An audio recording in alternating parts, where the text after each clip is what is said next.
రాష్ట్ర వ్యాప్తంగా ఇంటర్మీడియట్ వరకు చదువుతున్నటువంటి విద్యార్థులకి కళాశాలలు ప్రారంభమైన వెంటనే పాఠశాలలు ప్రారంభం కాక ముందు రోజే 12వ తేదీనే అందరి ఖాతాల్లో కూడా 15,000 రూపాయలు తల్లికి వందనం ఇస్తామని చెప్పేసి రాష్ట్ర ప్రభుత్వం ప్రకటించింది.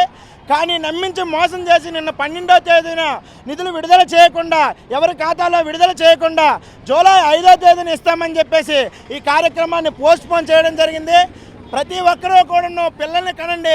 ఆంధ్ర రాష్ట్రంలో జనాభా లేదు, మీరు ఎంతమంది పిల్లల్ని కంటే అంతమందికి తల్లికి వందనం ఇస్తామని చెప్పినటువంటి రాష్ట్ర ప్రభుత్వం ఈరోజు అనేక షరతులు విధించి ఈ తల్లికి వందనంలో కోత విధిస్తూ ఉంది.